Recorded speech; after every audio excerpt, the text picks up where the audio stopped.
Assalamualaikum warahmatullahi wabarakatuh. Anak-anakku yang soleh dan solehah, dalam kesempatan kali ini kita akan belajar ilmu pengetahuan alam dengan materi perkembangbiakan generatif pada tumbuhan.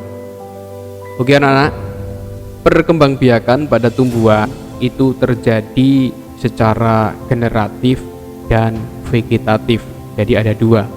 Untuk hari ini kita akan yang membahas yang generatif. Nah, perkembangbiakan generatif pada tumbuhan adalah perkembangbiakan yang melalui proses pembuahan atau proses pembuahan di dalam tumbuhan itu namanya penyerbukan. Nah, proses penyerbukan itu sendiri terjadi pada bagian bunga. Kalian ketahui bahwa tumbuhan itu bagiannya kan macam-macam, ada akar, ada batang, ada ranting, ada dahan, ada buah, ada daun, ada bunga. Nah, proses penyerbukan itu terjadi pada bunga. Jadi untuk berkembang biak yang secara generatif itu tumbuhan pasti ada bunganya, karena disinilah proses terjadinya penyerbukan. Kita lanjut. Penyerbukan adalah proses jatuhnya serbuk sari. Nah, serbuk sari ini merupakan sel jantannya ya ke kepala putik yang merupakan sel betinanya. Ya, jadi penyerbukan itu bertemunya antara serbuk sari dengan kepala putik yang terjadi pada bunga tadi. Nah, untuk mengetahui lebih lanjut kita harus tahu dulu bagian-bagian bunga. Dari sebelah sini dulu. Inilah yang disebut mahkota. Ya, yang nampak berwarna pink ini ya, merah, agak pink, agak keungu-unguan. Ini adalah mahkota. Jadi yang menarik serangga ya, atau kita pun juga akan tertarik dengan warna-warna bunga, itu yang kita lihat sebenarnya bagian mahkotanya. Terus berikutnya di sini ada kepala sari dan benang sari. Ini satu paket ya. Nah, ini benang sarinya ya. Kepala sarinya ini. Ini juga merupakan benang sari dan kepala sari. Karena benang sari itu jumlahnya banyak ya. Nah, terus yang disebut dengan putik. Nah, itu ini. Di sini ada tangkai putik dan kepala putik. Tadi diketahui bahwa proses penyerbukan tadi bertemunya serbuk sari. Jadi di kepala putik ini ada serbuknya.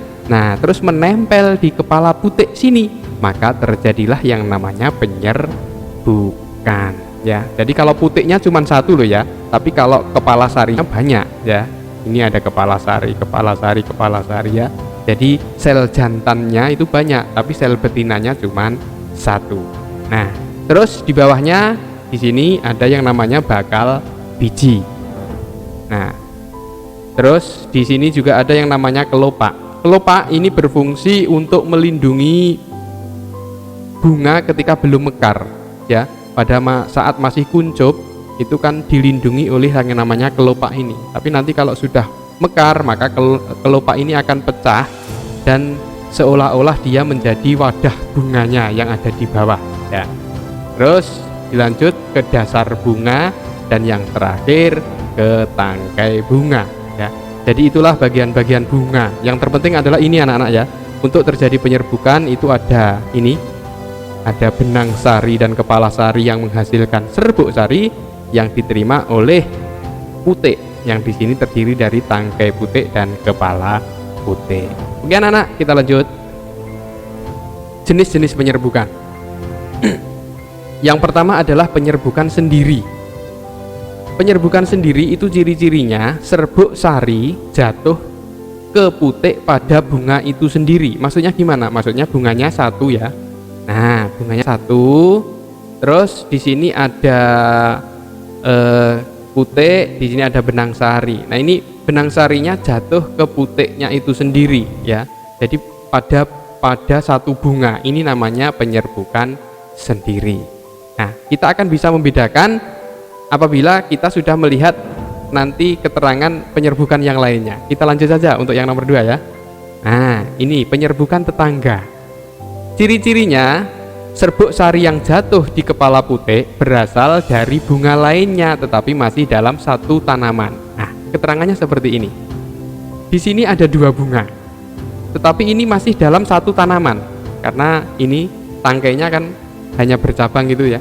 Jadi tanamannya satu tapi bunganya 2. Nah, di sini ada benang sari yang jatuh ke putik, tetapi putiknya bukan putik bunga yang sini, tetapi putik yang bunga sini yang dijatuhi. Nah, ini namanya penyerbukan tetangga ya. Jadi bukan bunganya sendiri yang ada di sini, tetapi dia menjatuhi atau serbuk sarinya jatuh ke bunga sebelahnya. Tetapi tanamannya ini hanya satu, masih satu tanaman maksudnya, bukan tanaman yang berbeda. Sebab nanti ada yang berbeda tanaman juga, namanya juga penyerbukan yang berbeda juga. Oke, penasaran kan? Kita lanjut ke yang nomor 3. Nah, ini penyerbukan silang. Ciri-cirinya, serbuk sari yang jatuh di kepala putik berasal dari bunga lain dan dari tanaman lain, tetapi masih termasuk satu jenis tanaman. Nah, ini tanamannya sudah berbeda ini. Ada 2 bunga, ada 2 tanaman. Nah, di sini serbuk sarinya jatuh ke kepala putik, tetapi putiknya bukan putik yang ada di bunga sini, tetapi ke bunga lain, dan itu pun juga ke tanaman lain, tetapi masih satu jenis tanaman. Misalnya di depan rumah kalian ada 2 pohon mangga, sama-sama jenisnya mangga gadung ya. Nah, kebetulan di sini mangga gadung A, di sini ada mangga gadung B. Nah, pohonnya berbeda, tetapi jenisnya kan sama. Nah, bunga yang dari mangga gadung A tadi, serbuk sarinya terbang dan jatuh ke kepala putiknya bunga mangga pohon gadung B tadi ya, mangga gadung B tadi, sehingga inilah yang disebut dengan penyerbukan silang. Jadi tanamannya ada 2 ya, bunganya juga ada 2 macam, tetapi jenis tanamannya masih sama. Apa ada yang beda jenis terus melakukan penyerbukan? Ada, yaitu yang ada di nomor 4. Kita lanjut yang nomor 4. Penyerbukan bastar. Nah, ciri-cirinya, serbuk sari yang jatuh di kepala putik berasal dari bunga lain, dari tanaman lain, serta berbeda jenis tetapi masih satu famili ya. Masih satu famili. Maksudnya gimana? Nah, maksudnya gini. Ini ada 2 tanaman. Katakanlah ini cabai. Di sini ada 2 tanaman cabai. Di sini ada yang cabai merah besar-besar dan di sini ada cabai rawit yang kecil-kecil. Itu kan sudah jenisnya berbeda ya. Kalau bahasa Jawanya lombok gede dengan lombok cilik itu ya.